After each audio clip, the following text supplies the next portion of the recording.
8 things we need from Squid Game Season 3. Squid Game's first season arrived seemingly out of nowhere in 2021 to become Netflix's most-watched series ever. While Season 2 has also been a ratings smash, according to the streamer, it notched the most-watched premiere week of any series, topping previous record holder Wednesday. It hasn't quite had the cultural impact of Season 1. People are talking about it, leveling both praise, Thanos, and complaints, Thanos. But they're not obsessing like they did before. It could be that there's just a lot more streaming content to gab about in 2025 than there was at the height of the pandemic. Maybe it's just part of the challenge of living up to a blockbuster debut. Or perhaps fans are holding back on too much Squid Game discourse until the third and final season arrives later this year. With that in mind, here's what we're hoping to learn when Squid Game returns to wrap up its violent adventure. What will happen with the Squid Game baby? Though we're genuinely worried things might not turn out well for player 222, real name Kim Joon-hee, Jo Yoo-ri, who enters the competition out of financial desperation despite being very pregnant. We're also not sure if Squid Game is prepared to kill off a pregnant character. Will she give birth in the middle of a game? Will her crypto scammer ex-boyfriend, player 333, I'm Siwon, actually step up to help her? Will the guards steal her baby like they do the organs of the not-quite-deceased, injured players?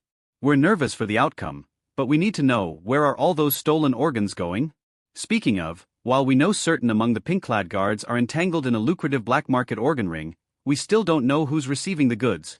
Probably gangsters, but how did they get involved amid all the Squid Game secrecy? We also don't know if the front man, who seemingly keeps tabs on everything, is aware of the island's human chop shop. The organ theft subplot was introduced in Season 1 and had even greater prominence in Season 2, with an in-house surgeon coming in to pluck eyeballs and other bits from the barely dead corpses of the fallen. So a conclusion feels necessary, right? What's No Yule's endgame? In Season 2, Kong No Yule, Park Gyu-young, is introduced with a backstory that makes you think she's a likely candidate to be joining the games as a player, except instead of having to play Dokji, the paper-flipping game, she's simply handed what looks like an invitation. Soon we realize she's been recruited as a guard, something she excels at given her military service in North Korea, a country she fled after reluctantly leaving her young daughter behind. Guard 011 is there to kill, full stop, until she's threatened by the hierarchy for mangling bodies intended for the organ theft ring. There's a lot of barely contained anger lurking behind her eyes, and while it's understood that her ultimate goal is to reconnect with her long-lost child, it's clear that No Yule, who is ruthless but not heartless, is going to have a big role to play in Squid Game's post-player revolution climax. What that role is exactly, we can't yet say. How's Ji-hun's daughter doing? Season 1 of Squid Game ended with Song Ji-hun, Lee Young-jae, deciding not to get on that plane to America, where his daughter, who spent her entire young life being disappointed by her father, has recently moved with her mom and stepdad. Instead, Ji-hun decides to use his hard-earned blood millions to take down the Squid Game, something he's still trying to do when Season 2 leaps ahead 2 years. We don't get any updates on Ji-hun's daughter in Season 2. First he's consumed by detective work, then he's enmeshed back into the daily survival struggles when he re-enters the game. It seems impossible that Season 3 won't reunite father and daughter somehow, or at the very least bring back the character for some sort of closure. When will Player 001's secret come out? Throughout Season 2, the audience knew that Player 001 was actually the nefarious frontman, Lee Byung-hun, in disguise. A former Squid Game winner himself, we know his real name is In-ho, but he tells Ji-hun and the others that his name is Young-il. Quite obviously, the dismantling of this gigantic secret is going to be a crucial moment in Season 3. And with it will come, we hope, answers to yet more pressing questions. How will Ji-hun, who thinks Young-il is his buddy, handle this devastating news?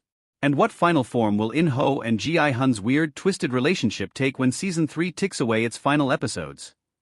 How will things end with In-ho and Jun-ho? In Season 1, police detective Hwang Jun-ho, Wai Ha-jun, infiltrates the games by impersonating a guard, intent on tracking down his long-lost brother, In-ho. Eventually he discovers that not only is his brother a past winner, he's now the front man perched atop quite the diabolical pyramid. Though he keeps some of those very important details to himself, imagine if he'd just shown a photo of In-ho to Ji-hun, and told him that his brother and the front man were one and the same. He's no less determined to bust open the game in Season 2, especially after Ji-hun gets sucked back into its tentacles. When the brothers met in Season 1, In-ho asked Jun-ho to join him, then shot him and sent him plunging off a cliff. Season 3 needs a more productive reunion, or at least a less open-ended one, if only to get Jun-ho off that damn boat and back into the action. It might be too much to ask to get a flashback to the front man's time as an actual player. How exactly did he end up winning? Wouldn't you love to get a glimpse of that?